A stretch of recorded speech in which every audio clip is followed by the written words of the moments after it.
Hello everyone, welcome to sleepy classes. तो आज हम डिस्कस करेंगे 10 बजट स्कीम्स जो गवर्नमेंट ऑफ इंडिया ने अभी freshly in the budget of 2023-2024 की हैं लॉन्च। तो बीइंग अ यूपीएससी एस्पिरेंट, ये जो स्कीम्स है आपके लिए इक्वली इंपॉर्टेंट हो जाती हैं। क्यों? क्योंकि विद रिस्पेक्ट टू जब हम बात करते हैं कोई पर्टिकुलर स्कीम, आपसे डायरेक्टली क्वेश्चन पूछा जा सकता है कि इस स्कीम को लेकर आपकी टारगेट ऑडियंस क्या थी या इसकी बजट एलोकेशन क्या थी। तो उस टाइम पे एटलीस्ट आपके दिमाग में कुछ आइडिया एक स्कीम को लेकर होना बहुत ज्यादा जरूरी है। तो बजट जो है ऑल इन ऑल जब हम बात करते हैं यूपीएससी का ये फेवरेट टॉपिक रहा है, तो उसी में लॉन्च की गई स्कीम्स जो है और भी ज्यादा इंपॉर्टेंट हो जाती हैं। So before starting I will discuss with you कि जो हमारे कोर्सेज हैं वो 10% डिस्काउंट पर है टिल 28 फरवरी 2023।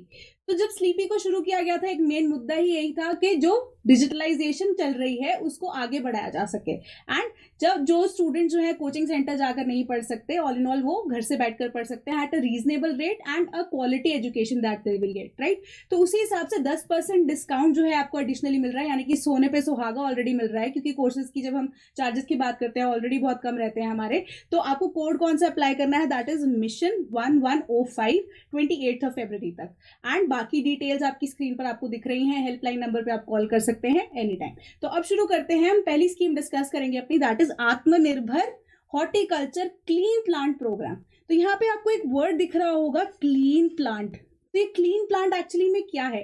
तो एक क्लीन प्लांट ऐसा प्लांट रहता है जिसको सो करने से पहले या जो सीड है उसकी जांच की जाती है एक प्रॉपर तरीके से कि किसी भी तरह की पैथोजन की अवेलेबिलिटी तो नहीं है, या इस सीड में या इस प्लांट में कोई डिजीज तो नहीं एग्जिस्ट करती है। तो ऐसे ही प्लांट्स या ऐसे ही सीड्स को अलाउ किया जाएगा फर्दर मार्केट में आने के लिए, ताकि उसे ग्रो किया जा सके फर्दर, राइट। तो उन्हें क्लीन प्लांट प्रोग्राम कहा गया है। एंड इसके अंडर क्या है, agriculture acceleration of fund provide की जाएगी। फंड्स किस तरीके के लिए कि जो यूथ है वो आए, इन्वेस्ट करे हॉर्टिकल्चर के अंदर। इसके अलावा जब इन्वेस्टमेंट है या जो एंटरप्रेन्योरिकल स्किल्स कोई नया व्यक्ति आकर दिखाता है, उसके पास नए आइडियाज भी हो सकते हैं, तो वो इनोवेशन जो है या नई मशीनरी की बात करते हैं वो भी लेकर आएगा। सो एज इन, तो यहाँ पे हॉर्टिकल्चर की डेवलपमेंट की बात की जा रही है। इसके अलावा हमारी जो फाइनेंस मिनिस्टर है उन्होंने एक वर्ड यूज किया या टर्म यूज की, श्री अन्ना। तो श्री अन्न जो है या श्री अन्ना जो है वो उन्होंने मिलेट्स को डिनोट किया था, ठीक है।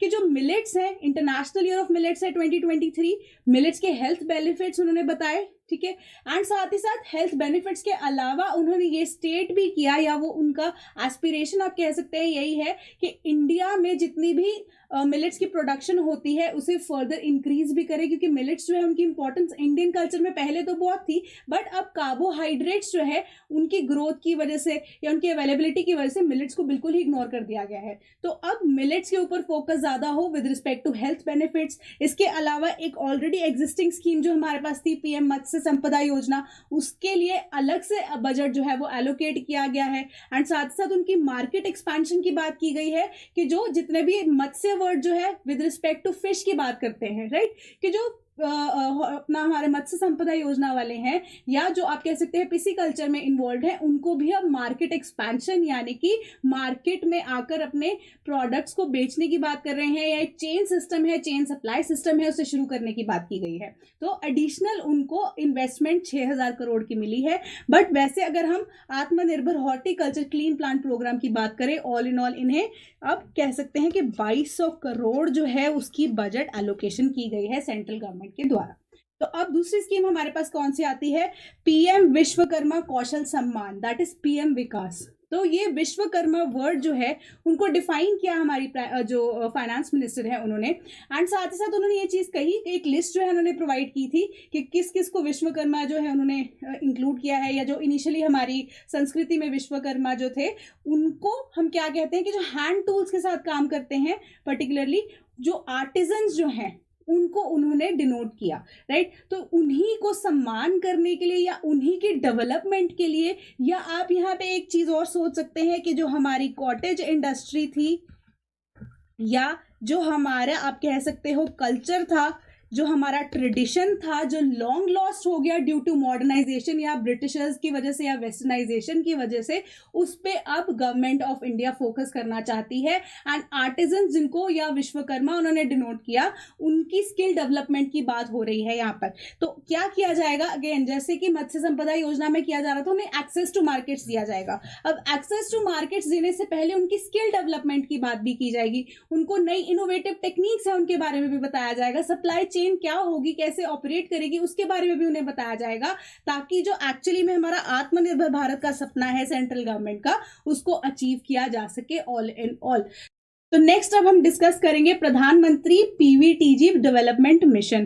तो यहाँ पे पीवीटीजी जो है पर्टिकुलरली मेंशन करते हैं हमारे पर्टिकुलरली वल्नरेबल ट्राइबल ग्रुप को। तो उनकी जो डेवलपमेंट मिशन है उनकी यहाँ पे बात की जा रही है कि ट्राइबल्स जो है हमेशा से हम कंसिडर करते रहे हैं, मार्जिनलाइज होते रहे हैं टाइम टू टाइम, बट उनकी डेवलपमेंट, उनकी एजुकेशन, उनका इंफ्रास्ट्रक्चर डेवलपमेंट या जो रोड्स की कनेक्टिविटी है, राइट, तो उनका भी बनता है। सो इसीलिए ट्राइबल ग्रुप्स के लिए यहाँ पर ये जो स्कीम या प्रोग्राम लॉन्च किया गया है। तो अगेन यहाँ पर क्या किया जाएगा, 15,000 करोड़ की जो बजट आउटले है टू प्रधानमंत्री टीजी डेवलपमेंट मिशन की जब हम बात करें। एंड इसके अकॉर्डिंगली सेकंड बात है यहाँ पे इंफ्रास्ट्रक्चर के साथ जो Eklavya model residential schools, again Eklavya model residential schools को रिवैम्प करने के साथ साथ प्रॉमिस किया गया है कि अराउंड 40,000 जो अब रिक्रूटमेंट्स की जाएंगी of both teaching and non teaching staff.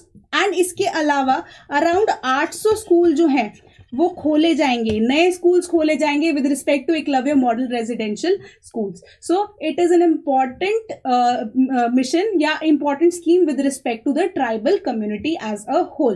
तो इसके बाद हम बात करें aspirational districts and blocks programme. तो यहाँ पे हम डिस्ट्रिक्ट की बात करते हैं, डिस्ट्रिक्ट के नीचे ब्लॉक आता है, तो उन्हें डेवलप करने की बात यहाँ पे सेंट्रल गवर्नमेंट ने की। एंड सबसे पहले यहाँ पे डेवलपमेंट की बात या जो एड है, जो फंडिंग प्रोवाइड करने की बात की गई है टू द अपर भद्र प्रोजेक्ट। एंड अपर भद्र प्रोजेक्ट जो है विद रिस्पेक्ट टू हम कहें कर्नाटका है, कुछ ऐसे रीजन्स जहां पे पानी की इतनी ज्यादा एक्यूट कमी है, एंड उसके लिए अराउंड अगर आप कहें 5300 करोड़ की जो एड है सेंट्रल गवर्नमेंट प्रोवाइड करेगी, एंड कर्नाटका को ही करेगी ताकि इरिगेशन एंड ड्रिंकिंग फैसिलिटी वहां पे लोगों को मिले। इसके अलावा जो पीएम आवास योजना है उसका 66% जो है बजट एलोकेशन बढ़ा दिया गया है। इसके अलावा जो Bharat shared repository of inscriptions है, यानी कि अब एक ऐसी हम कहेंगे कि जो हमारी डिजिटल लाइब्रेरी जैसे एग्जिस्ट करती है ना, वैसे ही ई डिजिटल हमारे पास एपिग्राफी का एक पोर्टल होगा। तो अब एपिग्राफी क्या होती है, जब हम इंस्क्रिप्शंस को पढ़ते हैं तो इनिशियली हमारे पास जो फर्स्ट फेज में 1 लाख जो इंस्क्रिप्शंस हैं उसको हम ट्रांसलेट कर एक ई डिजिटल या आप कह सकते हैं एक डिजिटल पोर्टल पे उन्हें अपलोड किया जाएगा ताकि उसे कोई भी आकर पढ़ सके।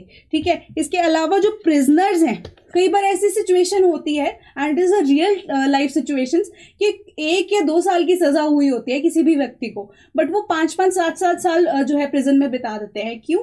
क्योंकि सजा तो उनका टाइम पूरा हो जाता है बट वो बेल के पैसे जो है वो पूरे नहीं कर पाते, राइट। सो जो प्रिजनर्स है वहीं पर ही रह जाते हैं, उसे अपना घर बना लेते हैं। सो इसीलिए अब गवर्नमेंट क्या करेगी, पुअर प्रिजनर्स को एड प्रोवाइड करेगी ताकि वो अपने बेल बॉन्ड्स के जो पैसे हैं उसे भर सके। इसके अलावा हम बात करेंगे ग्रीन क्रेडिट प्रोग्राम के बारे में कि ग्रीन क्रेडिट प्रोग्राम नाम से ही पता लग रहा होगा कि जितने भी ग्रीन प्रोजेक्ट्स हैं उसके लिए अब फाइनली क्रेडिट सेंट्रल गवर्नमेंट देने को तैयार है। तो न्यूज में आपने ये चीज पढ़ी होगी कि जो ग्रीन क्रेडिट है इनिशियली अब इंटरनेशनल ऑर्गेनाइजेशंस प्रोवाइड कर रही थी, बट अब सेंट्रल गवर्नमेंट जो है वो खुद से ग्रीन क्रेडिट प्रोग्राम जो है लॉन्च कर रही है, जिसमें सेंटर या स्टेट दोनों गवर्नमेंट्स में से कोई भी अगर प्रोजेक्ट स्टार्ट करना चाहता है with respect to environment friendly projects या इन्वायरमेंट फ्रेंडली टेक्नोलॉजी के लिए, तो उसे क्रेडिट इजीली अवेलेबल होगा। तो इसके अंदर क्या है कि इन्वायरमेंटल प्रोटेक्शन एक्ट के अंदर थोड़े बहुत चेंजेस हैं वो लाए जाएंगे, एंड साथ साथ जो हमारी कार्बन एमिशन है उसे जीरो करने के लिए कुछ जो प्रावधान है उसमें चेंजेस आएंगे। इसके अलावा जो हमारी पीएम प्रणाम की स्कीम है, ठीक है, उसको भी लॉन्च किया जाएगा। यहाँ पे मदर अर्थ की जो अगर हम कहें सेविंग की वजह से या सस्टेनेबल डेवलपमेंट की बात करें तो उन्हें हम बहुत ज्यादा आप कह सकते हैं केटर कर रहे हैं। एंड साथ ही साथ यहाँ पे आपको नजर आएगा, यहाँ पे कुछ असर नजर आएगा COP27 का, कि COP27 में एक चीज जो है वो डिस्कस की गई थी बहुत ज्यादा इंपॉर्टेंट, कि जो गवर्नमेंट्स हैं या जो आपस में आके बैठे जब सारे, तो उन्होंने ये चीज डिस्कस की कि जो पेपर पे आपने एक लिमिट सेट कर दी है 2045 की, 2070 की, कि नेट कार्बन जो हमारी एमिशन है बिल्कुल जीरो हो जाएंगी ये वो, बट जब हम फील्ड वर्क की बात करें, एमिशन लेवल्स को चेक करें, बिल्कुल कोसों दूर है एक्चुअली में जो आपने पेपर पे स्पेसिफाई किया है। तो इट वॉज फाइनली डिसाइडेड कि COP27 में जो चीजें अब कंट्रीज ने स्टेट की हैं, एक साल बाद जब COP28 होगा वहां पे हम फाइनली सारी चीजों को डिस्कस करेंगे एंड गवर्नमेंट्स जो है उनको लायबल ठहराया जाएगा कि उन्होंने क्या पर्टिकुलर एक्शन नहीं लिया जो उन्हें लेना चाहिए था। तो इसी के अकॉर्डिंगली अब COP27 के बाद एक मिशन मार्स जो है, मार्स वाला मार्स नहीं है, with respect to methane gas जब हम बात करते हैं उसकी कितनी एमिशन हो रही है विद रिस्पेक्ट टू दैट, एक ये प्रोजेक्ट शुरू भी किया गया, राइट। सो इसके बेसिस पे अब जो कंट्रीज हैं उनकी भी liability time to time set की जाएगी। तो ये COP27 का असर ग्रीन क्रेडिट प्रोग्राम में कुछ ना कुछ नजर आता है। इसके अलावा अब हम गोबर स्कीम की बात करते हैं। नाम से पता लग रहा होगा गोबर धन, तो यहाँ पे हम बायोमास की बात कर रहे हैं या बायोगैस की बात कर रहे हैं। तो गोबर की फुल फॉर्म क्या है? Galvanising organic bio agro resources धन। एंड साथ ही साथ इसका क्या किया जाएगा कि कलेक्शन सेंटर्स भी बनाए जाएंगे। तो अराउंड 10,000 जो कलेक्शन सेंटर्स हैं जिनका क्या नाम दिया गया है, भारतीय प्राकृतिक खेती बायो इनपुट रिसोर्स सेंटर्स, जो इस गैस को एक्यूमुलेट करेंगे, लेटर ऑन डिस्ट्रीब्यूशन इसकी अकॉर्डिंगली की जाएगी। ठीक है। सो अब नेक्स्ट अगर हम बात करें अमृत धरोहर स्कीम की, तो अमृत धरोहर है हमारे पास कि बहुत सी चीजें एग्जिस्टिंग है वो हमारी धरोहर है, राइट। तो अब जो अमृत धरोहर की जब हम बात करें वो विद रिस्पेक्ट टू मैनग्रोव्स की प्रोटेक्शन एंड साथ ही साथ आर्टिफिशियली मैनग्रोव्स को बनाने की वेर एवर पॉसिबल यहाँ पे बात की जा रही है, राइट। सो कंजर्व करेंगे वेटलैंड इकोसिस्टम को। इसी के अंडर एक और स्कीम जिसका ये आप फंड्स की बात करें, that is Mishti, that is mangrove initiative for shoreline habitats and tangible incomes को जनरेट किया जाएगा ताकि आर्टिफिशियली मैनग्रोव्स को जो है डेवलप किया जा सके वेर एवर पॉसिबल। सो इसके बाद नेक्स्ट हम डिस्कस करते हैं नेशनल ग्रीन हाइड्रोजन मिशन। तो again net zero carbon objectives के ऊपर ये काम कर रही है and battery energy storage system जो है उनको बनाया जाएगा। इसके अलावा रिन्यूएबल एनर्जी इवैक्यूएशन प्रोसेस जो है उसको सेट डाउन किया जाएगा। तो अब जो रिन्यूएबल एनर्जी है उसको इवैक्यूएट कैसे करें, तो ये सारी की सारी चीजें, ये सारी की सारी टर्म्स की जब हम बात करते हैं they are very well important. तो अब बैटरी एनर्जी स्टोरेज सिस्टम्स को सेट डाउन किया जाएगा, एक इवैक्यूएशन प्रोसेस को रिन्यूएबल एनर्जी के उसको भी सेट डाउन किया जाएगा under the national green hydrogen mission. तो ग्रीन हाइड्रोजन का क्या काम है कि अगर हम कहें कि विद रिस्पेक्ट टू हमारी जो एमिशंस हैं वो कम होती है, एमिशन के बेसिस पे अगर हम कहें कार्बन से बहुत ज्यादा बेटर एक ऑल्टरनेटिव फ्यूल हमारे पास। इसके अलावा अगर हम बात करें महिला सम्मान बचत पत्र, एक इम्पॉर्टेंट ये चीज with respect to a women candidate, जो कि आपसे इनफैक्ट मैं कहूँ अगर इंटरव्यू पास में है वो भी पूछा जा सकता है, राइट, कि एक one time new small saving schemes है। कोई भी लड़की 18 साल के बाद से लेकर till that any a particular time 2 lakh रुपए तक वो कर सकती है सेव, राइट। 2 लाख की लिमिट है एंड 2 साल के बाद आप कह सकते हैं एक फिक्स्ड रेट जो है इंटरेस्ट का 7.5% है। तो एक इंपॉर्टेंट फैक्ट मैं आपको बता दूं इस चीज का कि जैसे इंटरेस्ट रेट जो है गवर्नमेंट के वो वेरी करते रहते हैं, राइट। सो अगर आप ये चीज मान रहे हैं, मान के चल रहे हैं कि इसके भी इंटरेस्ट रेट वेरी होंगे, तो ऐसा नहीं है। तो according to the finance ministry ये 7.5% जो रेट ऑफ इंटरेस्ट जो फिक्स कर दिया गया है ये वही रहेगा। So any women can save easily up to 2 years and maximum limit 2 lakh की है एंड मिनिमम लिमिट जो है 1,000 रुपए भी है। So you can very well save if you want to and all you need is to be a women, right. So अब next बात करते हैं फार्मा इनोवेशन प्रोग्राम की। अगेन नाम से ही पता लग रहा है कि फार्मेसी की तरफ अगर हम देख रहे हैं तो रिसर्च एंड डेवलपमेंट की यहाँ पे बात की जा रही है। तो इसमें क्या किया जा रहा है कि इनोवेशन होगी, रिसर्च होगी फार्मास्यूटिकल्स को लेकर एंड स्टार्टअप्स में भी अब इन्वेस्ट करना चाहती है या जो वेंचर्स है उसमें भी इंटरेस्टेड है सेंट्रल गवर्नमेंट कि अब कोई स्टार्टअप शुरू करना चाह रहा है with respect to innovation programmes and pharmaceuticals की बात करें उसको भी अलाउ किया जाएगा, ज्वाइंट वेंचर्स को भी अलाउ किया जाएगा। एंड साथ साथ जो ICMR है उनकी की जो रिसर्च लैब्स है उसकी एक्सेसिबिलिटी जो है गवर्नमेंट कॉलेजेस को दी जाएगी विद रिस्पेक्ट टू जो मेडिकल जो है डील कर रहे हैं। इसके अलावा एक ई library that is Ayushman Bharat digital mission, इसको सेट डाउन किया जाएगा। ये एक ऐसा ई लाइब्रेरी या ई पोर्टल भी आप कह सकते हैं वो होगा कि जिसपे अब सारी की सारी जितनी भी R&D है उसको टाइमली अपडेट किया जाएगा कि जो फार्मास्यूटिकल लेवल है हमारी कंट्री का वो कहाँ पे पहुंचा। So this is the scheme, these are all the schemes. एक बार क्विकली रिवाइज कर लेते हैं कि वो कौन सी स्कीम्स है। Aatmanirbhar horticulture clean plant programme, clean plant से आप ध्यान रख लीजिएगा कि सीड्स की हम बात कर रहे हैं, क्लीन होंगे, राइट। इसके अलावा PM विश्वकर्मा की जब हम बात कर रहे हैं तो यहाँ पे हमारी क्या हो रहा है कि हमारे जो आर्टिजन्स हैं उनकी बात हो रही है। प्रधानमंत्री जो हमारे ट्राइबल ग्रुप्स है PVTG की बात करें, ठीक है। एस्पिरेशनल डिस्ट्रिक्ट्स ब्लॉक प्रोग्राम्स की बात करें तो यहाँ पे आप एग्जाम्पल कर्नाटका वाला कोट कर सकते हैं, राइट। तो ग्रीन क्रेडिट प्रोग्राम की बात करें तो नेट जीरो कार्बन एमिशंस के ऊपर फोकस कर रहे हैं, तो हम क्या करेंगे, क्रेडिट प्रोवाइड कर रहे हैं। गोवर्धन स्कीम, गोबर वर्ड से आपको पता लग जाएगा, बायोमास एनर्जी की बात हो रही है। अमृत धरोहर स्कीम की बात कर रहे हैं तो यहाँ पे हमारे मैनग्रोव्स की बात हो रही है। National green hydrogen mission, green fuel यानी कि हम हाइड्रोजन की तरफ बढ़ने की कोशिश कर रहे हैं। अगेन नेट जीरो ट्रांसमिशन जो हमारी कार्बन की एमिशन होगी।